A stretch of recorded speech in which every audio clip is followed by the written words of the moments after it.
Le chapitre 9 de Luc présente une particularité qui ne peut pas ne pas frapper le lecteur. C'est la place qui est donnée à Élie.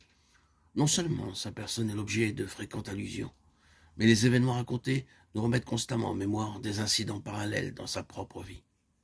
Ici, Jésus nourrit une foule affamée avec 5 pains et 2 poissons. Là, c'est une veuve sans ressources qui voit se multiplier miraculeusement son huile et sa farine. 1 Roi 17, 8, 16. Ici, c'est un père, là, c'est une mère qui implore l'un, Jésus, l'autre, Élie, pour la vie de leur fils.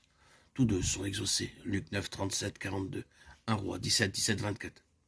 Ici, c'est l'interpellation de Jacques et de Jean, verset 54, qui veulent faire descendre le feu du ciel sur les Samaritains. Là, c'est la requête d'Élie qui met la même menace à exécution en invoquant le feu du ciel sur les envoyés d'Achasias. 2 Rois 1.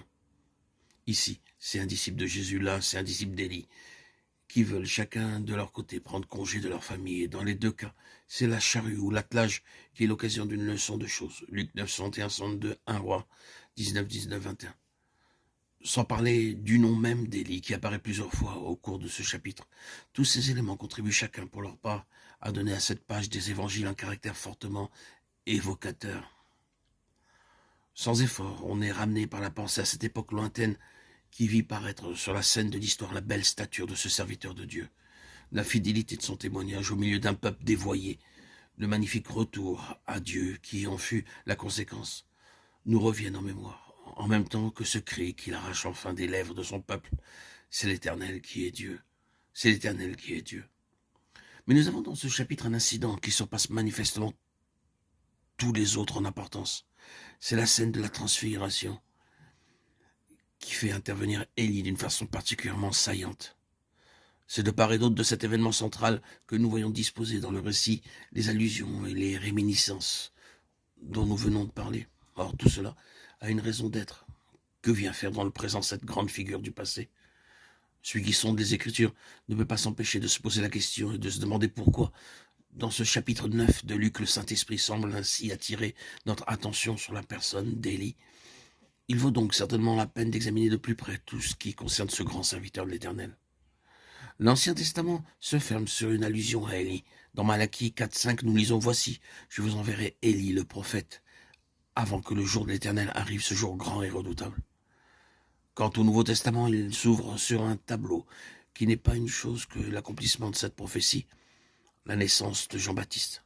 C'est le premier événement que la Bible nous rapporte, historiquement parlant, après cette promesse de Malachie.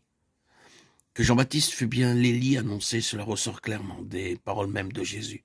Il dit en effet au sujet du précurseur, si vous voulez le comprendre, c'est lui qui est Élie, qui devait venir. Matthieu 11, 14. Et il dira plus tard à propos de sa fin tragique, 17, 12, mais je vous dis qu'Élie est déjà venu, qu'ils ne l'ont pas reconnu et qu'ils l'ont traité comme ils ont voulu.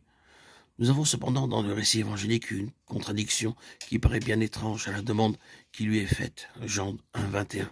Es-tu Élie? Jean-Baptiste répond avec la précision la plus positive. Je ne le suis pas. Comment pouvait-il être Élie et cependant ne pas l'être? Question fort embarrassante. Nous la sommes-nous jamais posée? La réponse sans aucun doute doit être cherchée dans cette déclaration de l'ange à Zacharie à propos de l'enfant dont il lui prédit la naissance, Luc 1, 17.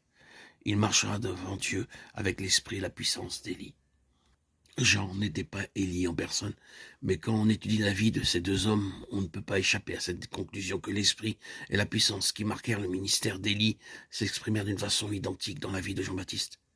C'est ainsi, nous semble-t-il, que doivent se concilier les différents textes qui se rapportent à l'un et à l'autre de ces deux serviteurs de Dieu.